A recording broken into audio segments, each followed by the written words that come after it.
Boa noite. Boa noite. Vice Michel Temer se reúne com centrais sindicais, recebe reivindicações, mas não assume nenhum compromisso. Na Bahia, Dilma volta a falar em golpe. Em Brasília, com líderes da CUT sem terra e sem teto, houve pedidos de medidas de impacto e de cargos no governo. Presidente do Senado, Renan Calheiros, se reúne com o ex-presidente Lula. Segundo o jornal Folha de São Paulo, os dois trataram da possibilidade de novas eleições presidenciais. E o Supremo Tribunal Federal mantém Marcelo Odebrecht preso.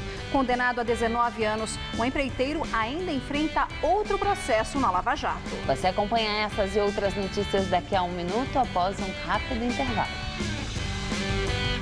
Para milhões de brasileiros, a conquista da casa própria é só o começo para muitas outras conquistas. O Minha Casa Minha Vida do governo federal já mudou a vida de milhões de brasileiros. Com o lançamento do Minha Casa Minha Vida 3, serão milhões de novas moradias em todo o Brasil até 2018. De casa nova, mais brasileiros poderão enxergar uma vida nova. Para o governo federal e para a Caixa, esta é a verdadeira mudança. Minha Casa Minha Vida. Mais que mudar de endereço, é mudar de vida. Qual Casper você é? Eu sou jornalismo. Eu sou Relações Públicas. Eu sou Publicidade e Propaganda. Eu sou Rádio, TV e Internet. Essa é a minha Casper. Essa é a nossa Casper. Vamos ver quem será o próximo capturado da máquina. Ué, eu te conheço de algum lugar. É claro que você me conhece, eu sou você. O quê? Como que tá acontecendo? Ah, meu amigo, a gente tá na máquina. Aqui tudo é possível. Tá, mas você precisa ir embora. Eu preciso receber convidados de verdade. Vaza! Sou convidado de mentira, é isso? Ah, vai logo! Bate-papo, revelações e irreverência. Venha participar das engrenagens da máquina. Toda terça, 10h30 da noite.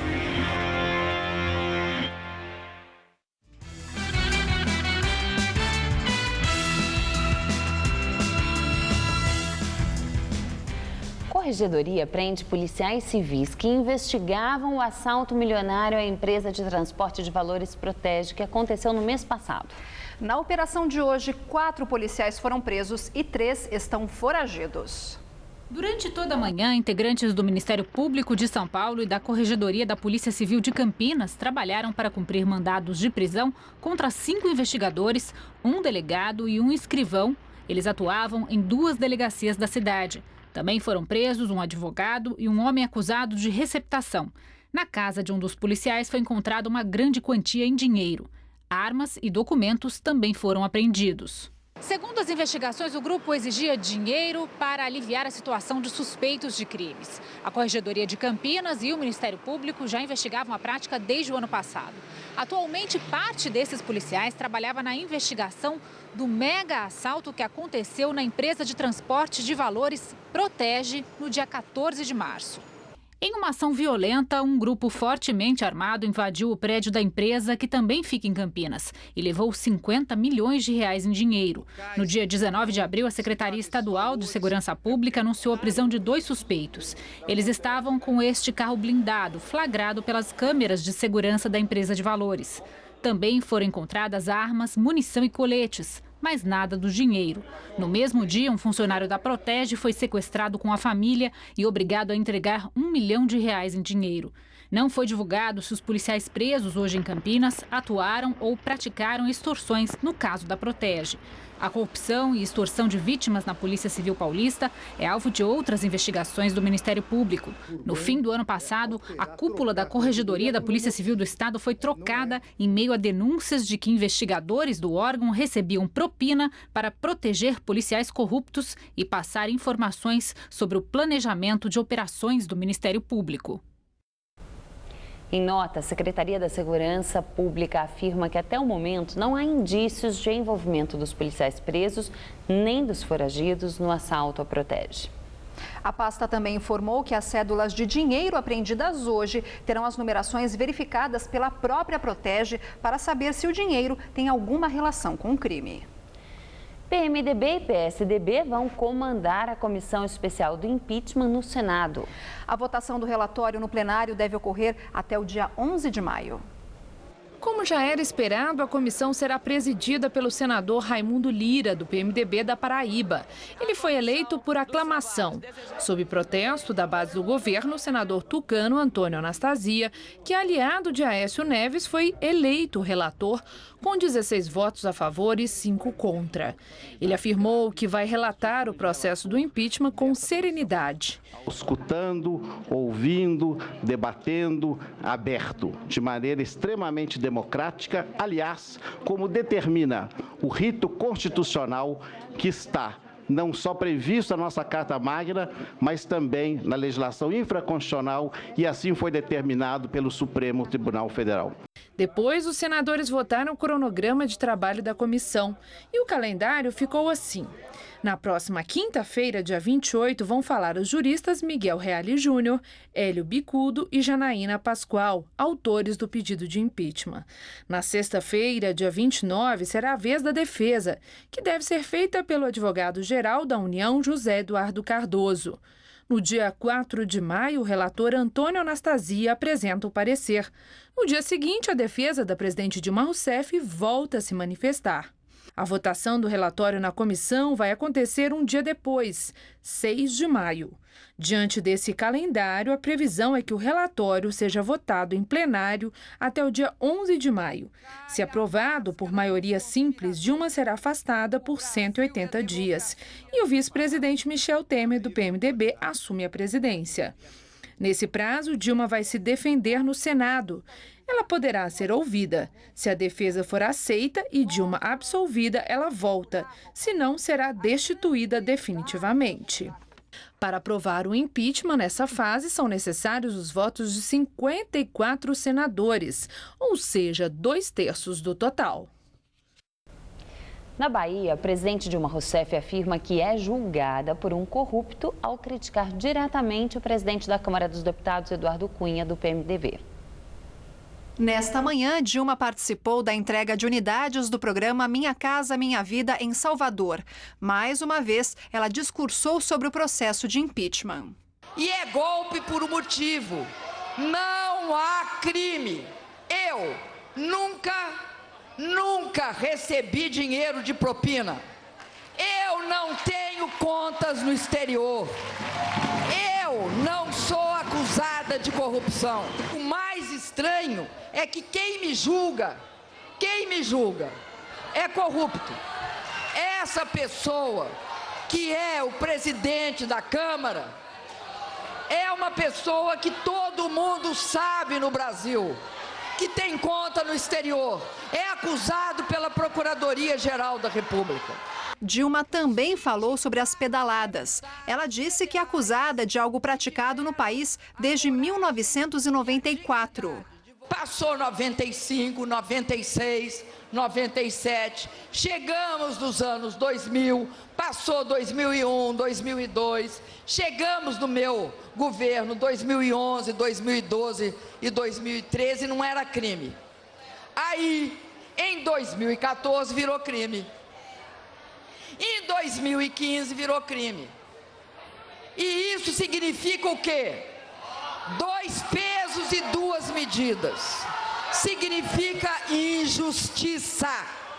Ao fim de seu discurso, a presidente afirmou que aqueles que articulam sua saída não têm de prestar contas ao povo brasileiro. Então, o que é que eles querem? Eles querem chegar, sentar na minha cadeira, mas sem voto. Esse é que é o problema. E o presidente do Senado, Renan Calheiros, se encontra com a presidente Dilma e com o ex-presidente Lula.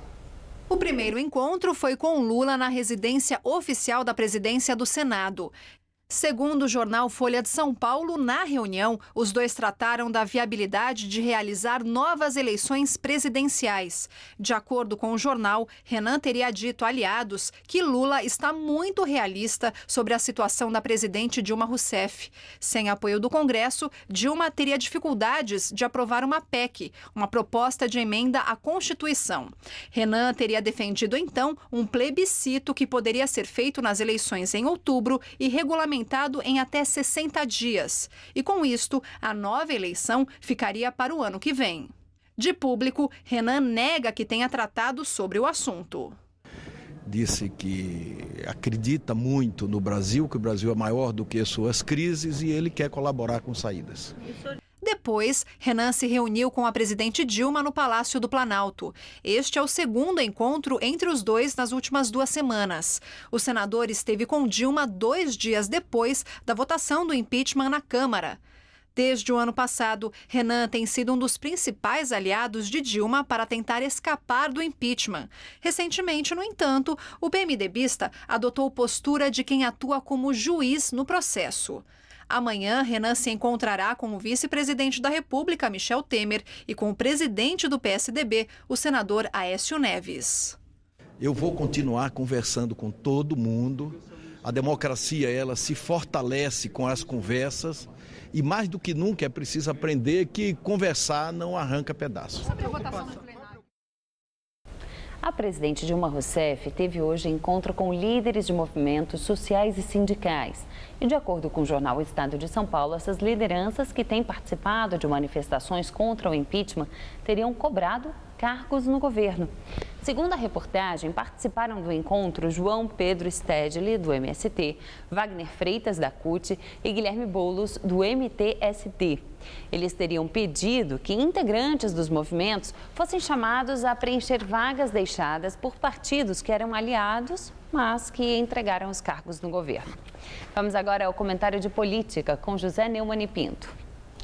O cidadão Luiz Inácio Lula da Silva é procurado pela polícia, é procurado pela justiça em Curitiba, em São Paulo, em Brasília, acusado de vários crimes. No entanto, tem o privilégio de ser recebido pelo presidente do Senado, Renan Calheiros, do PMDB de Alagoas, juiz no momento do assunto político, do julgamento mais importante dos últimos anos, o impeachment de Dilma. Renan Calheiros está, evidentemente, valorizando o seu passe e desmoralizando a sua condição de juiz. Até porque ontem o Lula disse que o julgamento que foi feito na Câmara era um julgamento fascista e que a Câmara fez um pelotão de execuções, uma quadrilha, que aliás era uma quadrilha que servia a ele, né? A quadrilha toda que ele acusou lá fazia o roubo, o grande assalto no governo dele e no governo da Dilma. Ele não reparou nisso. E o próprio Renan é incluído nisso aí, uma vez que ele também está sendo acusado no Supremo Tribunal Federal. Isso é uma situação realmente deprimente para o Brasil, muito mais deprimente do que as denúncias de golpe no exterior, do que isso tudo, porque Lula, neste momento, junto com a Dilma, está lutando contra o Estado Democrático de Direito, está manifestando o velho desprezo que o PT sempre teve pela boa democracia burguesa. Eu volto sexta-feira, direto ao assunto. Inter. O procurador regional da República que conduz a Operação Lava Jato, Carlos Fernando dos Santos Lima, disse à revista Época, em entrevista divulgada hoje, que as investigações apontam o ex-presidente Lula na cadeia de comando do esquema de corrupção na Petrobras. O procurador, que é negociador-chefe nos acordos de delação premiada, também disse que há cada vez menos espaço para novos delatores na operação e que quem quiser reduzir sua pena terá que contar algo muito extraordinário aos investigadores. A defesa do ex-presidente e o Instituto Lula ainda não se manifestaram sobre o conteúdo da entrevista. E o vice-presidente da República, Michel Temer, se reuniu no Palácio do Jaburu com integrantes de centrais sindicais para discutir propostas para a economia. Participaram do encontro representantes da Força Sindical, da Nova Central Sindical, da União Geral dos Trabalhadores e da Central dos Sindicatos Brasileiros. Eles sugeriram ao PMDBista a taxação de grandes fortunas, restrições à evasão de divisas e tributação de bens de transporte de luxo, como aviões, lanchas, helicópteros e jet skis. Uma forma de aumentar a arrecadação e diminuir o déficit público. Além disso, as centrais sindicais pediram ao vice que articule no Senado a derrubada do projeto de lei da terceirização, apoiado pelas entidades industriais. Ao fim do encontro, eles relataram que o vice ouviu as reivindicações, mas não firmou compromisso em adotá-las. Porém, destacou que precisará do apoio dos trabalhadores e empresários para obter a unidade nacional. Logo após a reunião com os sindicalistas, Temer recebeu presidentes das federações de indústrias de estados do Nordeste. Após reunião da bancada do PSDB na Câmara, o senador Aécio Neves afirmou que a direção do partido vai permitir que integrantes ocupem cargos no eventual governo de Michel Temer. Há uma disposição clara do PSDB de contribuir com o Brasil para a superação dessa gravíssima crise na qual o governo do PT e a presidente Dilma em especial nos mergulhou. O PSDB estará apresentando no início da próxima semana uma agenda emergencial ao país, portanto um conjunto de princípios e de propostas que acreditamos possam ser emergencialmente apoiadas pelo eventual futuro governo. E após 4 tentativas, o Conselho de Ética do Senado desiste de ouvir o senador Delcídio do Amaral, atualmente sem partido. Um novo depoimento estava marcado para hoje, mas o senador não apareceu. Delcídio do Amaral, ex-líder do governo Dilma no Senado, é alvo de processo no Conselho de Ética, acusado de quebra de decoro por tentar obstruir investigações da Operação Lava Jato. Ele foi preso em novembro do ano passado, mas foi solto em fevereiro após fechar acordo de delação premiada. Com a nova ausência, o relator Telmário Mota, do PDT de Roraima, decidiu fechar a fase de produção de provas sem ouvir Delcídio e marcou para terça-feira que vem a apresentação do relatório que pode levar à cassação do senador. Delcídio foi alvo de críticas dos senadores por ter apresentado pedidos de licença médica desde que foi solto. Ele quer ganhar prazo e protelar a oitiva dele, não levando esse conselho no deboche. E isso não pode acontecer. Não vamos ficar numa situação muito desconfortável aqui. O advogado de Delcídio, Adriano Bretas, disse que ele não prestou depoimento porque não teve acesso à íntegra dos documentos que baseiam a representação contra ele no Conselho de Ética. Em depoimento ao Conselho de Ética da Câmara dos Deputados, o lobista Fernando Baiano afirma que fez repasses ilegais em dinheiro vivo ao presidente da Câmara, Eduardo Cunha, do PMDB. Cunha enfrenta processo disciplinar por quebra de decoro parlamentar.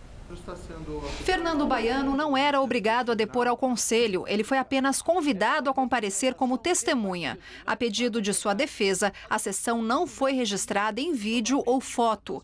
Baiano confirmou os depoimentos de sua delação premiada na Lava Jato. Ele disse que pediu ajuda do presidente da Câmara, Eduardo Cunha, para cobrar uma dívida de 10 milhões de reais do lobista Júlio Camargo. Em troca, Baiano se comprometeu a ajudar Cunha a conseguir doações eleitorais. Já Cunha iria pressionar Camargo por meio da Comissão de Fiscalização sobre Contratos de Empresas que Camargo representava junto à Petrobras. A parte de Cunha no acerto seria 4 milhões de reais. Baiano disse que entregou esse valor a pessoas ligadas a Cunha e ressaltou que os pagamentos foram feitos em dinheiro vivo. A apuração feita pelo Conselho de Ética é limitada à suspeita de que Cunha teria contas bancárias secretas fora do país. Sobre isso, Baiano afirmou que só ficou sabendo da suposta existência delas pela imprensa. A defesa de Cunha nega as acusações de Fernando Baiano. E antes do início da sessão de hoje, o presidente do Conselho de Ética, o deputado federal José Carlos Araújo, do PR, recebeu uma petição organizada pela entidade Havas. O documento, que conta com 1.300.000 assinaturas coletadas pela internet, pede a cassação do mandato do presidente da Câmara, Eduardo Cunha. Aliado de Cunha, o deputado Laerte Bessa, do PR, provocou confusão ao retirar um cartaz das mãos do representante da Havas. Deputados que se posicionaram contra Cunha discutiram com Bessa. E o Supremo Tribunal Federal mantém prisão de Marcelo Odebrecht. Ele está detido desde junho do ano passado em Curitiba. Marcelo já foi condenado pela Justiça Federal a 19 anos de prisão pelos crimes de corrupção ativa, lavagem de dinheiro e associação criminosa no escândalo de corrupção da Petrobras. E ainda aguarda julgamento num outro processo. Mas os ministros do STF, na mesma sessão, decidiram soltar outros 2 executivos da Odebrecht, Rogério Araújo e Márcio Faria. Eles ficarão em prisão domiciliar e serão monitorados por tornozeleiras eletrônicas. E agora o comentário de Josias de Souza, direto de Brasília. Marcelo Odebrecht, o príncipe da maior construtora do país, amargou hoje mais uma derrota judicial. A segunda turma do Supremo Tribunal Federal mandou para a prisão domiciliar com tornozeleiras 2 ex-executivos da Odebrecht, mas manteve em cana Marcelo Odebrecht, que está preso desde junho do ano passado. Com isso, reacenderam-se as perspectivas de que esse personagem feche com a força-tarefa da Lava Jato um acordo de delação premiada. Ninguém se lembra, mas no mês passado, a Odebrecht divulgou uma nota de tom explosivo. Nela, a empresa informou que seus executivos propiciariam à força-tarefa da Lava Jato uma colaboração definitiva. Eles revelariam a existência de um sistema de financiamento ilegal e ilegítimo do sistema partidário eleitoral do país.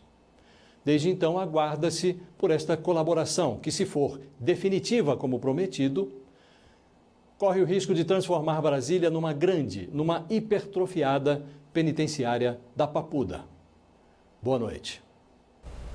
Em evento da revista Time, em Nova York, agora à noite, o juiz federal Sérgio Moro diz que a Operação Lava Jato não é um seriado de TV que tem capítulo toda semana.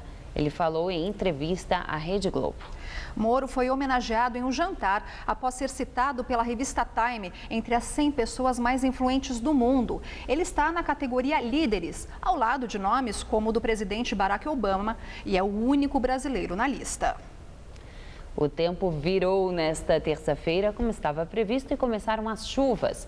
A partir de amanhã, segundo os meteorologistas, teremos mudanças mais drásticas. Vamos à previsão para todo o estado de São Paulo com Mariana Armentano. A partir de amanhã, as mudanças no tempo serão maiores ainda. É que uma forte massa de ar polar promete derrubar as temperaturas e faz frio principalmente à noite e de madrugada. Em Marília, no centro do estado, mínima de 13 graus e máxima só de 21. E na cidade de Sorocaba, na faixa leste, temperaturas entre 15 e 22 graus.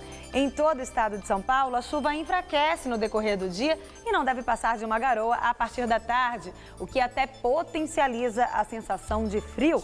Para a capital, teremos o que os meteorologistas chamam de máxima invertida. O dia começa com 22 graus e chega aos 16 à noitinha, e aí a sensação de frio aumenta por causa do vento. A quinta pode ser o dia mais frio do ano, mínima de 13 e máxima de 19 graus, com garoa a qualquer hora. E na sexta-feira ainda faz frio, temperaturas entre 14 e 20 graus. Você tem alguma denúncia, algum problema na sua região que você gostaria que nós mostrássemos aqui no Edição das 10? Isso é possível graças ao Gazap. Este é o espaço para a sua participação. Basta enviar fotos ou vídeos de até 1 minuto para o nosso WhatsApp. A reclamação de hoje foi feita por um morador do bairro do Cursino, na zona sul de São Paulo. Olá, boa noite. Uma casa abandonada há pelo menos 5 anos está preocupando o nosso telespectador Ademir Sana. Ele gravou um vídeo para mostrar que a casa está completamente fechada e tomada por mato alto, além da sujeira.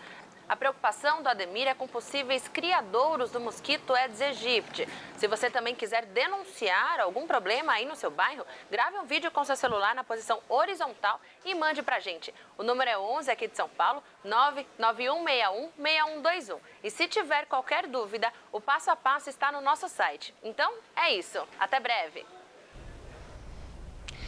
A subprefeitura do Ipiranga informa que notificou o proprietário da casa abandonada na rua Felipe Cardoso no dia 29 de março, mas a situação não foi regularizada. A Supervisão de Vigilância da Saúde do Ipiranga diz que já inseriu o imóvel na programação de vistoria, mas acrescenta que o endereço não integra a área de risco elevado para a transmissão de doenças causadas pelo Aedes aegypti. Está fechado desde 2009 o Grande Hotel Cadoro, que foi um dos mais tradicionais de São Paulo. E neste ano, em que deve ser reinaugurado, virou também tema de um livro que foi lançado hoje aqui na capital. O centro de São Paulo pode não ter mais a mesma elegância de antigamente, com grandes personalidades circulando pela região, mas um novo livro sobre a trajetória do Hotel Cadoro tenta mostrar o valor de um dos pontos mais importantes para a história da cidade. O hotel e restaurante foi fundado em 1953 e ficou conhecido por acolher importantes figuras da política e da arte. Chegou a ser sede oficial da Presidência da República na década de 80. O Hotel Cadoro passa por reformas e a expectativa é de que seja reinaugurado ainda neste ano. E nós ficamos por aqui. A edição de hoje pode ser vista no site do Jornal da Gazeta. Boa noite, Luma. Boa noite para todo mundo. Boa noite, Ju. Boa noite para você também. Fique agora com A Máquina com Fabrício Carpinejar.